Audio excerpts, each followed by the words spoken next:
Halo, selamat pagi Sobat Investor, dimanapun Anda berada, jumpa lagi dengan saya di Saham Terbang. Apa kabar? Semoga sehat selalu ya, semoga minggu ini cuan. Oke, saya akan coba menjawab pertanyaan ya dari Rifki Irsyadi 545 ini terkait dengan portofolio dengan modal di bawah 100 juta ya, khususnya 10 juta. Dan juga pertanyaan dari Angela 584 ini terkait dengan saham-saham murah ya yang di bawah 100 dengan budget 100 ribu per bulan.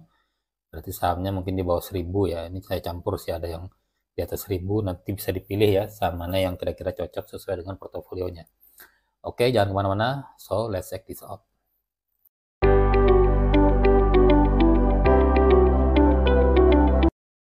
Jangan lupa untuk subscribe, like, dan komen. Bunyikan loncengnya agar Anda tidak ketinggalan informasi seputar saham. Oke, kita mulai coba menjelaskan mengenai menyusun portofolio saham ya dengan modal 10 juta. Kira-kira apa aja sahamnya. Nah, sebelumnya saya coba disclaimer dulu ya. Ini bukan ajakan untuk jual beli, nanti coba analisa lebih lanjut ya. Oke, kita coba mulai dengan kriteria. Apa saja kriterianya? Yang pertama, ini saya coba dengan PBV ya. PBV ini menandakan valuasi. Valuasi suatu saham. Saya coba di angka maksimal 1 kali ya. Dan per PI rasio, ini juga mengenai valuasi ya. Ini maksimal 12 kali. Ini untuk sektor selain consumer good. Jadi kalau consumer good memang udah mahal ya, udah 2 kali sampai 3 kali. Jadi kita tidak akan dapat kalau consumer good. Tapi untuk selain itu kita masih bisa dapat ya. Kriteria kedua ini saya coba PBV-nya maksimal 3 kali dengan per maksimal 15 kali ini untuk sektor consumer good. Again ini kriteria menurut saham terbang ya. Bisa mungkin setiap orang investasinya berbeda-beda. Monggo silakan disimak lagi yang lain. Oke, saya coba membuat kriteria lain yaitu ROE. Nah, ROE ini return of equity ya. Jadi nanti dari laba perusahaan. Nah, kita kan lihat perusahaan itu bukan cuma dari valuasi. Murah boleh, tapi perusahaan itu juga harus membukukan laba. Kalau rugi ngapain ya kan? Kita beli saham murah ya lama-lama nyungsep ke gocap. Jadi kita akan batasin ROE-nya itu minimal 6 kali. 6%. 6% dalam 2 tahun terakhir. Jadi dalam berturut-turut 6% itu ya dalam 2 tahun berturut-turut. Nah, terus DER ini menandakan hutang ya, debt to equity ratio. Ada juga DAR ya, debt to asset ratio. Tapi saya lebih suka DER karena ini berhubungan dengan equity ya, modal. Nah, ini saya batasin maksimal 1,5 kali. Sebenarnya yang bagus sih satu kali itu udah maksimal ya, tapi saya coba untuk membuka peluang saham-saham yang growth ya, yang bisa growth lebih cepat, lebih bagus, itu dengan DER di maksimal 1,5 kali. Kita juga harus paham bisnisnya ya, walaupun kita misalkan ada ada ilmu mengenai ya kalau kayak saya di pertambangan ya saya harus paham bisnisnya, bisnis pertambangan misalkan. Jadi beli-beli saham pertambangan atau sesuatu hal yang berkaitan dengan pertambangan ya, misalkan dari logistiknya, ada juga dari subkontraktor yang lain masih berhubungan. Nah, bagaimana kalau tidak berhubungan? Nah, kita mungkin agak sulit ya, tapi nggak apa-apa, kita belajar aja. Misalkan mengenai consumer good, kita nggak tahu nih mau beli saham consumer good yang ICBP, Indomie, tapi kita kan udah tahu ya, Indomie ini ada di mana-mana itu loh. Indomie bisa kita dapatkan dengan murah di burjo-burjo gitu ya, di Warmindo itu banyak menjual Indomie yang langsung jadi ya dengan murah. Kita udah paham bisnisnya seperti itu, yang simpel-simpel aja. Jadi investasinya tidak usah yang susah-susah. Kalau tidak ada pengetahuan di misalkan di teknologi ya udah kita nggak usah masuk ke sana gitu daripada nanti kita boncos ya. Nah, yang kedua mengenai profil resiko, bagaimana kita mendiversifikasi saham itu menjadi multisektor ya. Jadi jangan saham itu kita beli 5 saham cuman satu sektor semua. Jadi itu namanya dia sahamnya terkonsentrasi ya dengan satu sektor saja. Jadi kita harus diversifikasi. Misalkan di pertambangan ada, di consumer good ada, di logistik dan transportasi ada, infrastruktur ada. Seperti itu ya. Jadi diversifikasi beberapa sektor. Terus juga kita cari risikonya rendah. Nah, risiko rendah ini mungkin sahamnya cuman bisa banyak ya, ada 7 saham dengan modal 10 juta, sahamnya ada 7. Tentu saja ini kemungkinan ada yang naik, ada yang turun ya, tapi resikonya jadi rendah. Bagaimana kalau dengan moderat? Nah, kita coba moderat ini bisa 5 saham ya. Jadi mungkin kalau mau pukul rata masing-masing 2 juta per saham ya. 2 juta per saham. Ada juga mungkin nggak seperti itu ya, nggak 20% semua. Mungkin ada yang satu 40%, satunya 10%, satunya lagi 20%. Nah, beda-beda ya. Tergantung kita yakinnya di saham mana yang bakal jadi pemenang. Terus risikonya tinggi. Nah, ini yang risiko tinggi ini yang dengan saran saya sih kalau 10 juta ya, kalau beda-beda sih orang yang menilai 10 juta mungkin banyak, ada juga yang sedikit ya. 10 juta kalau mau cepet pakai yang risiko tinggi. Jadi kita sudah diversifikasi ketiga saham ya, ketiga saham aja gitu loh. Mungkin satunya 5 juta, yang duanya ini 2,5 juta, 2,5 juta ya. Seperti itu. Tapi kembali ke rekan-rekan masing-masing, enaknya investasi yang seperti apa ya. Terus ini jangan lupa juga kalau teman-teman pilih yang resiko tinggi itu pasti profitnya tinggi juga. Misalkan yang 3 saham tadi, kalau tiga-tiganya naik cepat itu. Bagger kan dari 10 juta jadi 20 juta. Tapi kalau yang sahamnya 7, ini ada yang naik, ada yang turun. Jarang 7-7-nya tuh naik semua ya, jarang. Biasanya ada yang naik, ada yang turun. Nah, tapi itu lebih aman ya, lebih aman. Nah, lebih aman suatu resiko, tentu saja returnnya akan semakin kecil.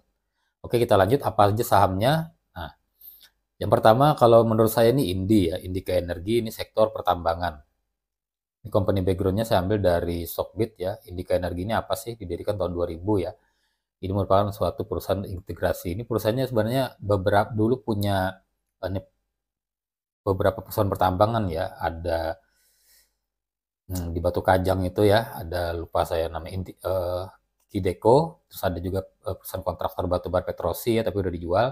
Terus yang barusan dijual dengan cuan itu ya perusahaannya di Kalimantan Tengah itu Mutu ya, itu dijual.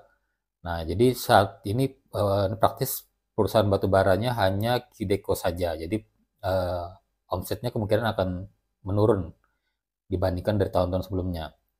Nah, ini cuman sekarang portofolio usahanya sudah mulai merambah ke green energy ya, ke sektor-sektor yang listrik kan apa elektrik gitu ya. Ya mungkin kayak motor itu ya, motor motor listrik, terus nanti ada bisnis yang lain. Jadi sudah terintegrasi seperti itu dan dari visi perusahaan sendiri, bukan visi ya, apa namanya, dari komitmen perusahaan sendiri menargetkan tahun 2025 itu pendapatannya sudah 50% dari batu bara, 50% dari bisnis yang alternatif energi ya. Ini sahamnya pemiliknya untuk masyarakat ini sekitar 33% ya. Sisanya adalah Indika, Inti Investindo, dan PT Teladan Resource. Ini pergerakan harga sahamnya sekarang udah turun ya. Sempat dulu di awal-awal akhir 2023 ya pas harga saham harga batu bara tinggi itu sempat di 3 ribuan, sekarang sudah 1.400-an ya, turun terus ini, dan kemungkinan menurut saya sih akan turun terus sampai di tahun depan ya, sampai tutup tahun ini. Mungkin laporan bulan Maret rilis, nah saat itu harga saham masih akan turun terus kemungkinan ya, kita nggak tahu juga. Nah, ini neraca keuangannya kalau kita lihat di sini asetnya sudah turun ya di tahun 2023 ini. Terus total utangnya ini udah turun juga dari 2 ini ribu ya, 2 miliar dolar, 2,2 miliar dolar ke 1,7 miliar dolar. Ekuitasnya sekitar 1,3 miliar dolar ya. Nah, kita lihat juga laba ruginya ini memang turun ya, untuk pendapatan dari 3,1 miliar ke 2,2. Selain harga batu bara yang turun juga dari pelepasan beberapa perusahaan itu ya. Nah, ini laba tahun berjalan dari 300 juta dolar, 338 juta dolar ke 93 juta dolar, turun ya. Tentu saja harga sahamnya juga ikut turun. Nah, ini kita lihat rasio utangnya untuk utang lancar bagus ya, di atas 1. Nah, debt to equity-nya ini 1,3, turun dari 1,7 ya. Ini ROE-nya sekitar diproyeksikan sekitar 9,2% ya untuk di tahun ini. Jadi masih cukup bagus return of equity-nya. Bagaimana dengan valuasinya? Nah, ini dengan market harga sekarang 1465, saya itu nilai intrinsiknya itu masih di 3000, 3100. Jadi ini margin of safety-nya masih tebal ya, masih 53%, masih ada ruang untuk kita untuk masuk ini. Dengan PBV rendah sekali 0,37 dan PER 4,1.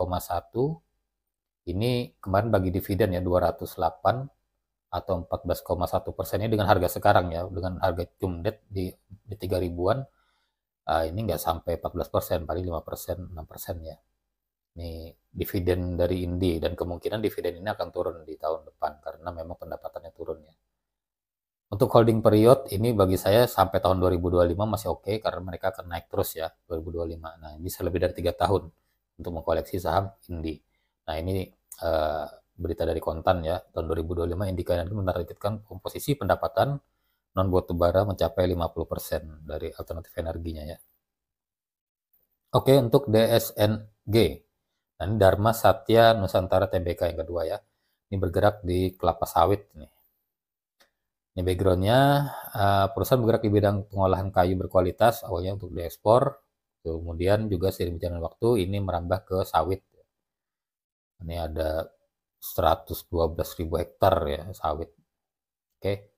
Terus juga kita lihat komposisi sahamnya, ini adalah Triputra ya, Triputra Investindo Arya 27%, PT Krishna Capital Invest saham 14%, dan seterusnya. Untuk masyarakat ada 33%. Ini pergerakan harga sahamnya saat ini sudah turun ya ke level 545-an, 550 ini saat ini. Nah, ini pergerakan harga sahamnya ya, turun naik, sideways, cenderung sideways ya kalau dalam jangka waktu 3 tahun ini, tapi sempat di harga 700-an. DSNG ini pendapatan, kalau pendapatan hampir sama ya, pendapatan di kuarter ketiga ini, tapi di tahunannya dia 9,6 triliun pendapatan di tahun itu, dan bukan laba 1,2 triliun tahun kemarin. Ini kita baru di Q3 ini di 502 miliar ya, masih jauh ya, masih turun ya, karena memang harga sawitnya sudah turun ya. Untuk neracanya ini total aset masih bagus ya di 16 triliun, naik dari 15 triliunan. Kemudian liability-nya ini cenderung stagnan aja di 7,6, naik dari 7,1 ya. Equity di 8 triliun. Kita lihat lagi rasio keuangannya untuk utang lancar masih bagus ya, di atas 1. Utang to equity-nya ini di bawah 1 ya, 0,9. Nah, ROE-nya ini 6, ya untuk Q3 aja ini. Tapi untuk proyeksi sampai akhir tahun kemungkinan di 8%. Masih oke lah untuk ini, karena memang harga sawit masih belum naik ya. Beli memang waktu di zaman di harga murah, nanti ketika harga sawit naik tentu saja sahamnya akan mengikuti. Harga sekarang di 545 dengan nilai intrinsik 718, ini MOS-nya masih 24%. Ini kita masih bisa nunggu ya ke 520-an mungkin, atau 500 rupiah kalau masih bisa turun, tapi kayaknya susah turun lagi nih. Ini PBV 0,69 kali, ini PER-nya masih 8,6 kali ya. Ini rutin bagikan dividen, kemarin 30 rupiah atau 5% dengan harga sekarang. Ini bisa dipegang dalam jangka waktu sampai 3 tahun ya. Lanjut Campina, ini perusahaan consumer good ya, es krim. Ini profil perusahaannya berdiri merupakan fast moving consumer ya, tahun 1972 oleh Bapak Darmo Hadi Pranoto ya. Nah, kemudian tahun 2009 fokus pada program terkait pengurangan dampak pemanasan global, dan seterusnya tahun 2017 nih listing ya, IPO. Nah, kita lihat struktur kepemilikannya, ini Sabana Prawira Wijaya, ini 83,94%. Sisanya keluarga Hadi Pranoto, ini kayaknya yang beli memang dari Ultra Jaya ya. Masyarakat hanya 16,06%. Kecil sekali bang masyarakat di sini ya, sekitar 800 juta lembar saham kalau nggak salah. Jadi memang saham ini nggak banyak di masyarakat, jadi pergerakan harga sahamnya cenderung stabil ya, jarang turun sampai jauh banget tuh, jarang. Sempat turun di bawah level 300 awal tahun 2023, tapi sekarang di 340-an ya. Ini neraca keuangan Campina cenderung stabil dengan aset 1,0 triliun ya. Terus utangnya kecil sekali, ini 138 miliar, equity-nya jadinya 900 miliar. Pendapatannya untuk Q3 ini relatif sama, 800 miliar. Untuk 1 tahun pendapatannya di 1 triliun ya. Jadi lumayan bagus untuk jangka panjang. labanya 100 miliar, laba bersihnya. Nah, jadi dengan itu utangnya sangat bagus ya, rasio lancarnya 8 kali, 10 kali, sangat sehat keuangannya. Utang to equity-nya kecil sekali, 0,1, bagus. Untuk return of equity-nya ini, on equity-nya 12% ya, Q3 ini aja. Jadi proyeksi sampai 2023 kemungkinan 16%, melebihi dari tahun sebelumnya. Jadi kemungkinan harga sahamnya akan cenderung bergerak naik ini ya.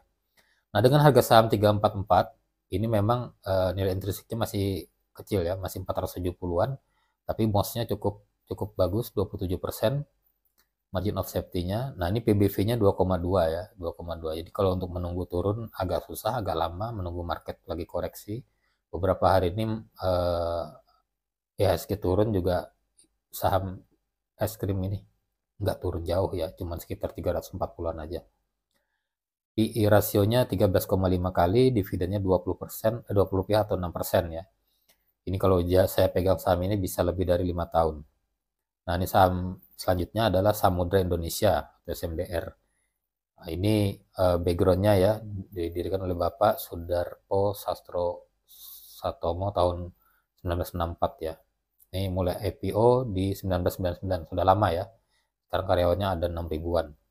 Pemilik sahamnya Samudra Indonesia Tangguh dengan 57%, ini masyarakat. Kalau total ini sekitar 27%-an lah ya. Karena sisanya ada Ngurumat Bondo Utomo. Ini pergerakan harga sahamnya sempat naik waktu Dartik Blay Index tinggi ya, di 800 rupiah per lembar, sekarang di bawah 300 nih, 286 sekarang. Nah, bagaimana dengan neracanya? Neracanya bagus ya, bertumbuh terus, aset dari 1,1 triliun ke 1,2 triliun. Sorry, 1 miliar dolar, 1,1 miliar dolar ke 1,2 miliar dolar, karena dalam dolar ya. Terus hutangnya cenderung stabil di 500 juta dolar, total equity-nya di 600 juta dolar. Nah, ini pendapatannya memang turun ya, karena tadi harga sewa kontainer dan kapal lagi turun, jadi pendapatannya turun dari 853 ke 572 juta. Jadi total secara laba bersih ini hanya 63 juta ya. Untuk mencapai 212 juta seperti tahun sebelumnya, ini memang agak jauh ketinggalan. Oke, untuk selanjutnya rasio keuangannya, bagaimana dengan rasio keuangannya? Ini rasio lancarnya bagus ya, cuman debt to equity rasionya ini hampir 1 kali, dan 0,8 kali, dengan return on equity-nya 9,6% di Q3. Jadi proyeksinya masih 12%, masih bagus. Evaluasinya harga market 282, nilai intrinsiknya 773. Ini MOS-nya masih jauh sekali ya, di 64%. Jadi PBV-nya juga rendah sekali, di bawah 0,5, PE rasionya 3,6 kali, dividennya 34 rupiah, 2 kali kemarin bagi dividen ya, dengan yield 11% ya. Ini holding period bisa sampai 5 tahun, karena negara kita negara kepulauan, jadi akan terus membutuhkan transportasi laut ya. Yang selanjutnya adalah Japfa, ini Java Komp Indonesia ya, sektor unggas. Ini berdiri tahun 1971 dengan nama Java Plate Selling Factory, kemudian mulai IPO di 1989 ya, udah lama sekali. Ini sahamnya untuk masyarakat 43% dan pengendalinya 55%. Pergerakan harga sahamnya sekarang di 1210, sempat tinggi di tahun 2021 ya, di 2200-an. Neraca keuangannya cenderung stabil, asetnya bagus di 34 triliun, utangnya di 20,6 triliun, dan equity-nya di 14 triliun. Untuk pendapatan dengan labanya jauh ya, pendapatannya 37 triliun, tapi labanya hanya 937 miliar ya, nggak sampai 1 triliun. Nah, ini untuk pendapatan 1 tahunnya di 1,2 triliun. Bagaimana dengan rasio keuangannya? Untuk current rasio masih bagus ya, 1,6, di atas 1 kali. Untuk DER-nya ini, nah ini DER-nya 1,5 kali ya, agak hati-hati nih, di DER-nya agak banyak. Untuk ROE-nya diproyeksikan sekitar 8,8%, saat ini di 6%-an ya. Jadi dengan harga 1185 sekarang, nilai intrinsiknya masih di bawah sebenarnya nih ya, jadi kita harus nunggu dia turun, karena MOS-nya tidak ada nih, minus. PBV-nya sudah 1 kali, PER-nya 11,1 kali, nah, bagikan dividen rutin juga, 50 rupiah atau 4% ya. Ini bisa disimpan 1-2 tahun. Kalau saya mungkin nunggu dia akan turun dulu sahamnya ya. Terus Kencana Energi Lestari ini di sektor alternatif energi ya, berdiri tahun 2008, kemudian berubah namanya di tahun 2018 ya, menjadi Kencana Energi Lestari. Ada beberapa PLTA ya di Pakat, PLTA Pakat ini di Sumatera Utara, kemudian Energi Sakti Sentosa di Bengkulu ya, PLTA Air Putih di Bengkulu oleh PT Bangun Tirta Lestari. Pemilik sahamnya untuk masyarakat sekitar 17%, pengendalinya 30% ini ya. Dan juga ada TEPCO Renewable Power juga 20%. Pergerakan harga sahamnya sekarang udah naik ya, dari level 200, 400, sekarang udah di 725 ya. Kemarin di 705 turun. Jadi udah naik harga sahamnya, karena memang juga secara aset dia stabil, equity asetnya di 300 miliar ya, equity liabilitiesnya di 148 miliar, equity-nya 108 miliar. Ini pendapatannya, sorry dalam US dollar berarti. Oke, untuk pendapatannya ini 34 juta dolar, lebih dari Q3 sebelumnya ya, yang hanya 27 juta dolar. Secara laba bersih tentu saja naik jadi 12 juta dolar dari yang sebelumnya 8 juta dolar. Terus bertumbuh ini ya, pendapatannya juga bagus. Ini tahun kemarin di 41 juta dolar dengan pendapatan bersihnya 12 juta. Nah, ini sudah lewatin pendapatan setahunnya ya, pendapatan bersihnya. Jadi mungkin berpotensi untuk naik terus ini. Nah, ini ROE-nya kemungkinan akan 8,8%. Untuk current ratio bagus, sudah 1 kali, dan DER-nya ini di bawah 1 kali ya, 0,8. Valuasinya harga sekarang di 705, intrinsiknya saya hitung di 1000 ya, jadi MOS-nya 30%, udah bisa masuk ini. PBV 0,9, PER-nya 9,9 kali, dan dividennya Rp7 atau 1%. Ini kita simpan bisa selama 5 tahun ya. Nah, sekarang emiten yang terakhir adalah GPRA, Perdana Gapura Prima Tbk. Ini masuk di sektor properti ya. Komponen background-nya, jadi properti ini banyak ya, ada di beberapa, di Bogor, Jawa Barat ya, apartemen juga ada, apartemen kebagusan. Pemilik sahamnya 74%, Abadi Mukti ya, masyarakat ada 25%. Pergerakan sahamnya kira-kira di 120, sempat yang paling tinggi, terus turun ke 95 saat ini. Cenderung nggak kemana-mana sahamnya, jadi memang harga properti masih kurang bagus ya, masih biasa-biasa aja. Jadi ini pergerakan harga saham di 3 tahun yang terakhir. Kemudian neraca keuangannya untuk aset, ini dalam juta rupiah ya, jadi asetnya bertumbuh di 1,7 triliun menjadi 1,8 triliun. Untuk total liabilitas juga sekitar 600 miliar dan total ekuitasnya 1,2 triliun. Untuk laba rugi pendapatan ini naik dari kuartal 3 sebelumnya, yaitu 300 miliar dari 277 miliar. Kemudian laba bersihnya naik dari 65 miliar ke 75 miliar. Secara tahunan kira-kira laba bersihnya di 76 miliar. Untuk rasio keuangan bagus ya, untuk utang-utangnya bagus, DER-nya juga kecil, dan return on equity-nya sekitar 6%. Tahun ini sekitar 8% ya. Kira-kira setahun sebelumnya juga 6,5% dan 4,5%, bahkan pas COVID di 3%. Nah, bagaimana tentang valuasinya? Ini dengan harga market di 95, intrinsik nilainya kira-kira di 230 ya, sehingga margin of safety-nya di 59%. PBV-nya di 0,33 kali, murah sekali ya, PER-nya di 4 kali. Nah, ini dividen hanya Rp1 per tahun ya, atau sekitar 1%. Ini bisa kita simpan kira-kira sampai harga properti naik, booming, mungkin 2 tahun, 3 tahun, ketika harga sahamnya mencapai 300, 400 kita jual. Nah, bagaimana tentang manajemen portofolionya? Dari manajemen portofolio ini ada tadi saya disebutkan yang rendah risiko ya.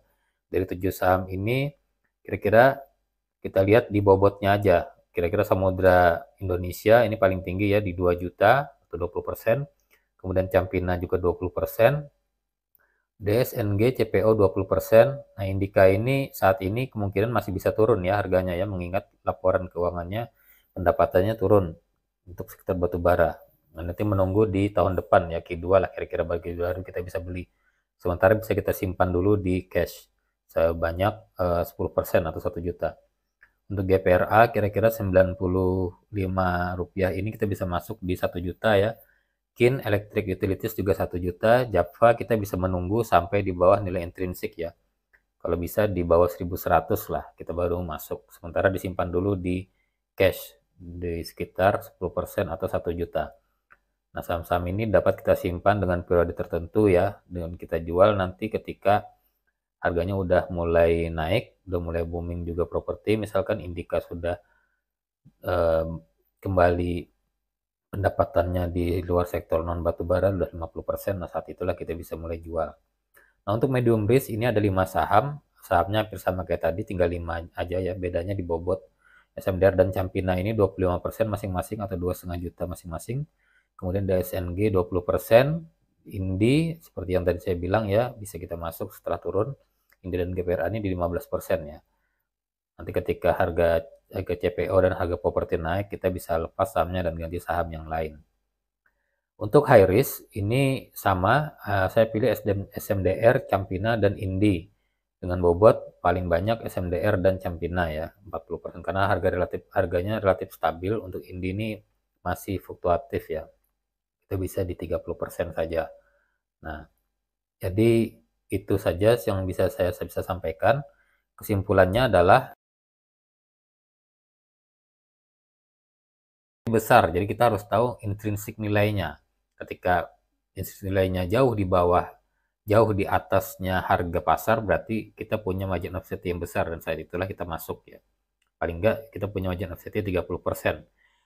High risk, high return. Jadi ingat ya, kita beli saham yang high risk itu akan high return nantinya.